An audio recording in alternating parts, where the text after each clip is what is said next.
Les quiero mostrar, antes de avanzar un poco más, un documental que me pasó el hermano Saúl Salas, que es un extracto de un documental español, Programa Año Cero se llama. Es completamente ateo, les digo desde ya. A mí no me interesa lo que ellos tengan para decir sobre su ateísmo, pero al ser investigadores y leyeron los manuscritos de Qumran, que ustedes ya deben saber qué es Qumran, un lugar donde se encontraron manuscritos muy antiguos, justamente tienen algo para decir sobre Pablo. Y es lo muy interesante. Hay cosas que por ahí no comparto, pero está muy interesante ver la opinión de investigadores sobre este farsante Pablo. Hace 57 años, un pastor encontró casualmente en una cueva cercana a las ruinas de Khirbet Qumran una hendidura por la que entrar. Esa cueva se encontraba en las proximidades del Mar Muerto y en el interior de la misma había unas vasijas que contenían 7 rollos antiquísimos.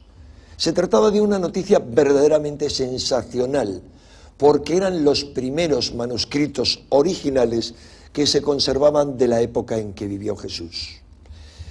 Estos manuscritos pertenecían a la secta judía de los esenios y provocaron una verdadera revolución entre los estudiosos bíblicos. Tras ese revuelo inicial, el estudio de esos rollos fue monopolizado durante medio siglo por un pequeño grupo de estudiosos católicos. Esto provocó las protestas de otros especialistas que se quejaban de que no podían consultarlos y juzgar objetivamente su contenido y las posibles repercusiones del mismo en los orígenes del cristianismo. La polémica culminó con la publicación de un libro cuyo título es suficientemente provocador: El escándalo de los rollos del Mar Muerto, las revelaciones que hacen temblar al Vaticano. ¿Había lugar para semejante escándalo? La mejor respuesta a las acusaciones que se formulaban en ese libro fue la publicación inmediata de todos los textos encontrados en Qumran. Aquí tenemos su traducción española. Pero esta publicación no puso fin a la polémica, como queda claro en el documental que les ofrecemos. Buena parte de los investigadores aseguran que en estos manuscritos no hay realmente nada importante que ocultar. En su opinión, los autores de estos textos poco o nada tienen que ver con Jesucristo y con sus seguidores. Otros sostienen, por el contrario, que estos rollos nos informan del contexto apocalíptico en el que surgió el cristianismo y confirman que sus raíces son genuinamente judías. Según estos expertos, el Jesús visto como Hijo de Dios que propone San Pablo tiene poco que ver con la fe sustentada por esas primeras comunidades judeocristianas. Como veremos en el documental, aún siguen vigentes muchas de las preguntas que se han planteado sobre el contenido de estos manuscritos y sus repercusiones en lo que sabemos acerca de los orígenes del cristianismo. ¿Quiénes fueron los redactores de estos manuscritos? ¿Qué sabemos acerca de sus creencias y de su modo de vida? ¿Contienen algo que justifique el que hayan estado tan envueltos en la polémica? ¿Existe realmente algún motivo por el que hayan tardado tanto tiempo en publicarse todos estos textos? ¿Acaso fueron esenios Jesús y Juan el Bautista, como algunos han asegurado, o al menos se vieron influidos por las ideas de los esenios? ¿Pudo ser San Pablo el embustero que se menciona en algunos de estos textos esenios? Nuestra intención al ofrecerles este documental es que puedan extraer sus propias conclusiones sobre un tema tan apasionante como los orígenes de nuestra fe, un tema del que volveremos a ocuparnos en los próximos meses.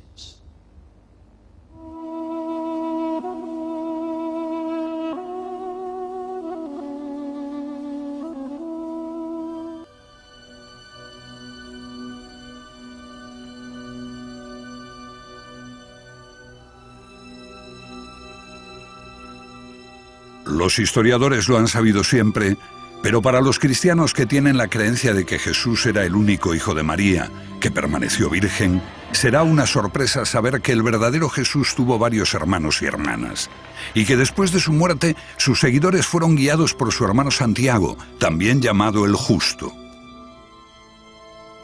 Eisenman cree que algunos de los manuscritos y esta iglesia primitiva de Santiago tienen mucho en común. Ambos se llaman a sí mismos los humildes, sumisos o pobres, son los ebionitas. Entonces, los manuscritos están utilizando la misma palabra para referirse a la comunidad del maestro virtuoso, que ese cristianismo primitivo utiliza para referirse a la comunidad de Santiago. Tengamos cuidado, ¿está diciendo que esos son los primeros cristianos, o no? No, los primeros cristianos que conocemos, por lo que dicen las Escrituras, es decir, los primeros cristianos palestinos. Ahora tenemos que decidir qué se entendía por cristiano de Palestina en este periodo para contestar su pregunta. Y a esa otra discusión técnica que podemos tener. ¿Quiere decir que existe una diferencia entre los primeros cristianos de hecho y los primeros cristianos de fe? Por supuesto, hay una gran diferencia e incluso no sé si alguna vez se llamaron cristianos. Ninguno de ellos se habría considerado cristiano. La Biblia apenas habla de la iglesia primitiva, de Santiago y de otros miembros de la familia de Jesús. No se veían como una iglesia separada. Su única diferencia con los otros judíos está en la esperanza de que Jesús regresará como Mesías. Pero por otra parte eran judíos estrictos y piadosos, al estilo de los escritores de los manuscritos. Además, estos manuscritos no lo mencionan con claridad, pero es posible que algunos fuesen realmente de ese tiempo.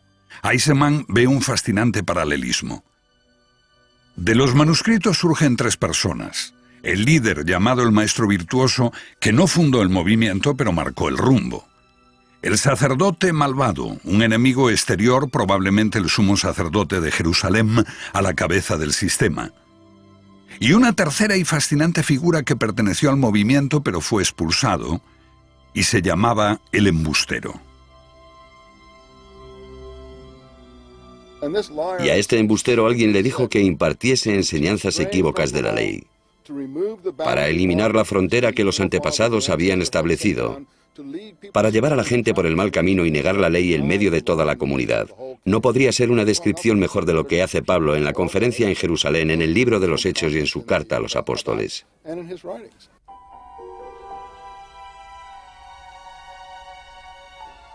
San Pablo, considerado como un embustero, los evangelios narran cómo Pablo, enviado por el sumo sacerdote para arrestar a los seguidores de Jesús, se convierte gracias a una visión cegadora camino de Damasco.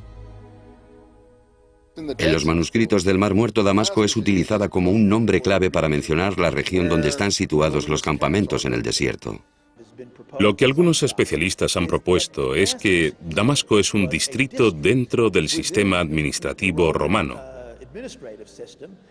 y otro término para designar la región de Qumran.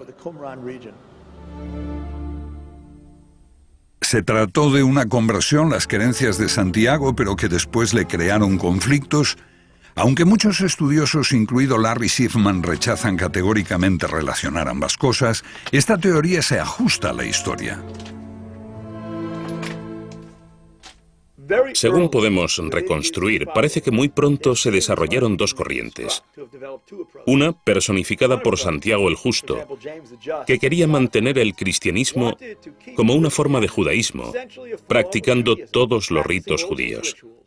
La otra pretendía ver al cristianismo como un movimiento mundial y ponerlo fuera de Palestina y fuera de la comunidad judía. Y esto, por supuesto, es lo más conocido de las escrituras de Pablo. En esta confrontación entre Santiago y Pablo tenemos el verdadero epítome de lo que se dice de Qumran. En la carta de Santiago dice que si quebrantas un pequeño punto de la ley, eres culpable de quebrantarla toda. Por lo tanto, sé un mantenedor, no un quebrantador.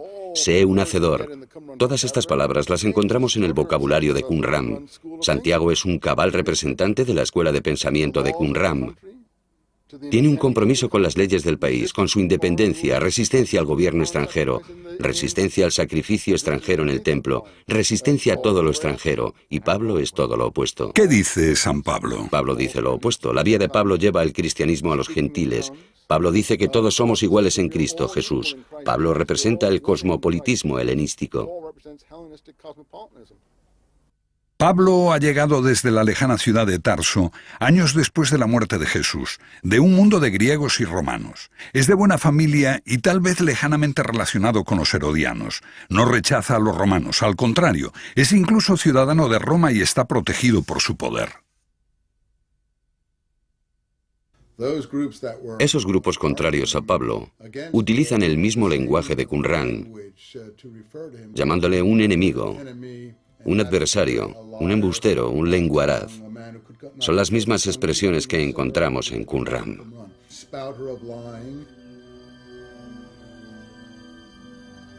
La disputa con los seguidores de Santiago resuena en las Escrituras.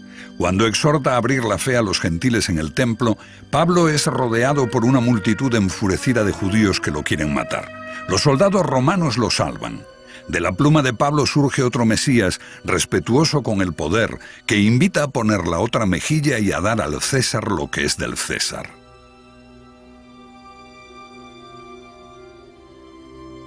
Pablo no sabe nada de Jesús. Un hecho que parece conocer es que fue crucificado. No parece disponer de material íntimo, ni siquiera lo cita. Es muy sorprendente que alguien que vive en una proximidad tal y que tendría que conocer historias y haber oído relatos de otra gente, sepa tan poco sobre Jesús. La figura que Pablo sí conoce es la que revela cosas desde una morada celestial. La figura que él llama Cristo Jesús está en los cielos. Es el Espíritu Santo que le revela a Pablo este Cristo Jesús de los cielos. Por eso los grupos de Qumran se habrían referido a un personaje tal como un hombre de mentiras y cosas así, porque obviamente en una situación como esa el Cristo Jesús en los cielos se transforma en lo que piensas que debería ser. Entonces, ¿quién conocía al Jesús terrenal? Bueno, gente como Santiago, la persona que vivió con él, que ocupó su lugar y fue martirizado como parece que lo fue. Por eso, yo digo que una vez encontrado el Santiago histórico, en realidad has hallado al Jesús histórico. Pablo difunde su palabra fuera, lejos de la iglesia de Santiago. Una misión que se adapta mejor al mundo de los gentiles, griegos y romanos. El mensaje de un Cristo para todos, un Jesús más suave que el Mesías de los manuscritos del Mar Muerto.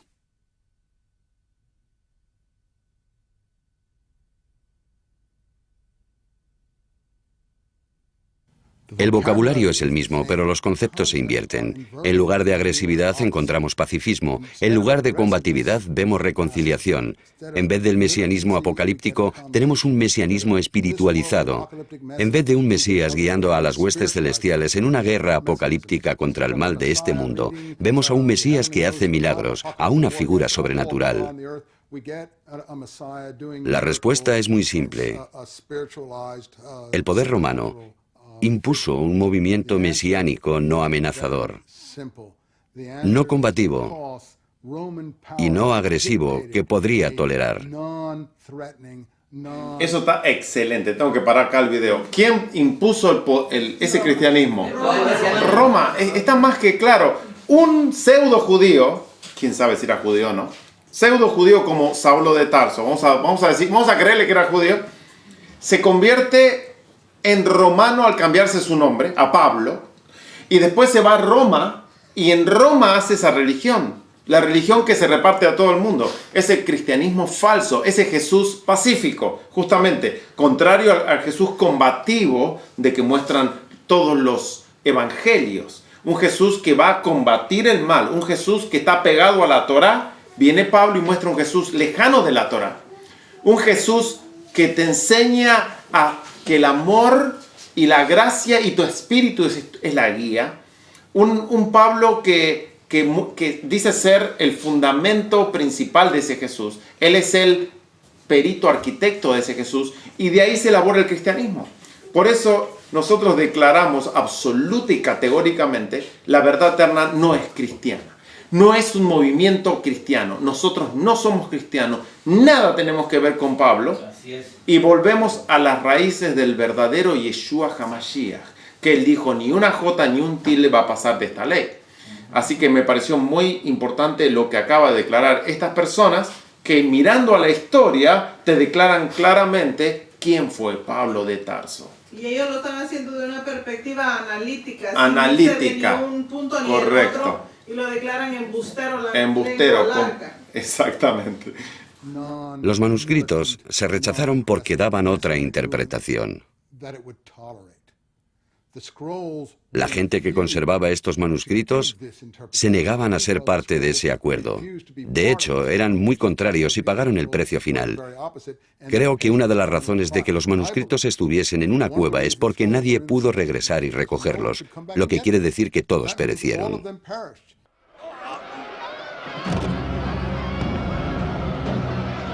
Estamos en el año 67, cuando toda una generación posterior a Jesús muere. Los judíos se alzan contra el poder romano, espoleados por una profecía que anuncia la llegada de un nuevo gobernante del mundo. Él expulsará todo el mal de la tierra, pero el Mesías no viene. El apocalipsis se torna en catástrofe y holocausto. El emperador Vespasiano arrasa Palestina. Los judíos son diezmados.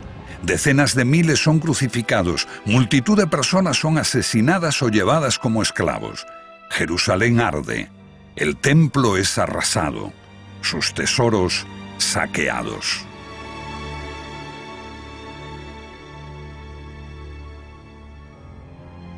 En este holocausto, los escritores de los manuscritos desaparecen y la iglesia de Santiago se evapora. Lo que queda son las comunidades que Pablo había creado. Serán el modelo del futuro cristianismo y los evangelios. ¿Qué credibilidad tienen los evangelios? Un hecho crucial para los cristianos es la resurrección. ¿Cómo se describe esta? En Marcos, 3 mujeres ven a un joven vestido de blanco. En Lucas, 3 mujeres y 3 hombres ven a 2 hombres con trajes brillantes. En Mateo, 2 mujeres ven un ángel. Y en Juan, solo María Magdalena ve a 2 ángeles. Al compilar su Nuevo Testamento, la iglesia de Pablo tuvo muchos testimonios contradictorios entre los que elegir, y mucho lo decidió la política del momento. La selección necesitaba tener un amplio atractivo y excluir lo que no agradase a los gentiles. Necesitaría afirmar una ruptura con el judaísmo y desviar la atención de la iglesia original de Jerusalén y trasladar cualquier culpa de los romanos en la muerte de Jesús a los judíos. Así, Jesús casi se transforma en un no judío.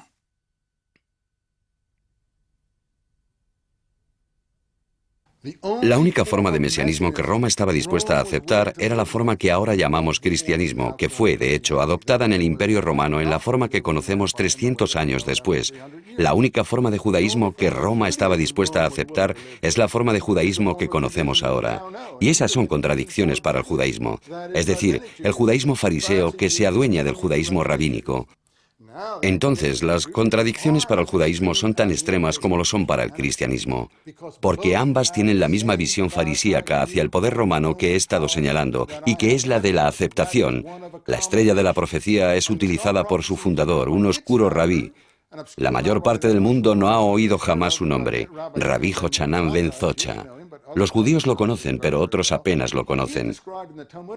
Se dice en los materiales talmúdicos que salió de incógnito de Jerusalén en un ataúd en los tiempos de la guerra con Roma, entre el 67 al 70 después de Cristo. Él disparó una flecha al campo romano diciendo: el rabí Jochanan es amigo del emperador. Eso revela la orientación del partido fariseo. Estaban con los romanos. Entonces es llevado al campo romano y revela la profecía mesiánica a Vespasiano. Vespasiano es el futuro emperador romano y será quien destruya Jerusalén, el padre de una nueva familia imperial llamada Flavio. El líder, el general de los romanos. Sí, y le dice: eres el gobernante del mundo llamado desde Palestina para gobernar al mundo. Lo que ha hecho esta persona es aplicar la más preciada profecía de su pueblo al destructor de su pueblo, el destructor del templo y de su tierra natal. Nada podría ser más cínico ni más humillante. Pero, ¿qué hay en los manuscritos? En esos rollos tenemos la literatura de un pueblo que no se sometía. Podemos creer en la política del rabí Jochanán o en la de Jesús que sugiere poner la otra mejilla, o como dice Pablo, las autoridades romanas son aquellas que debes aceptar.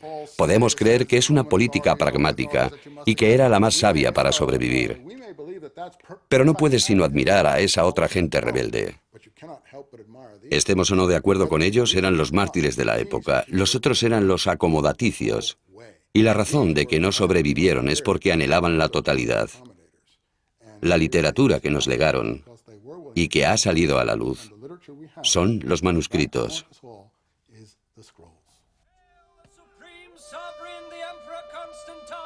Nicea, año 324, 3 siglos después de Jesús.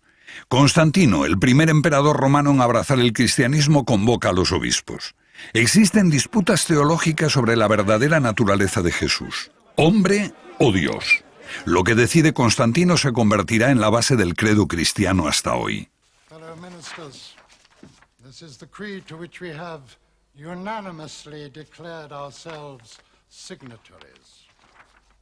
En la auténtica tradición romana, por voto mayoritario de los obispos y por decreto imperial, Jesús se transforma en un Dios.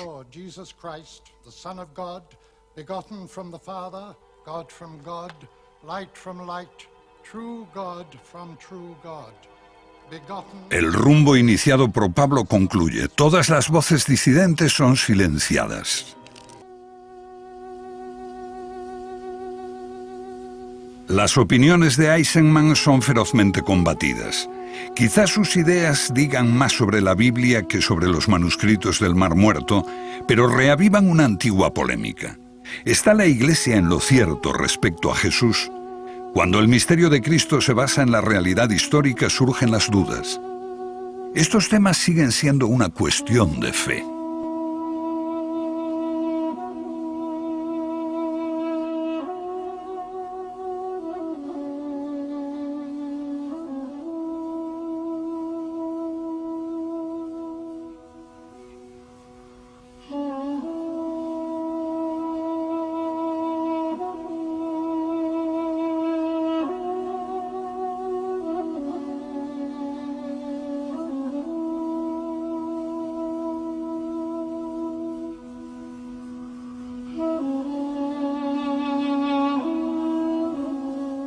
Bueno, ahí le dejé todos los títulos y subtítulos para que vean quién hizo este video.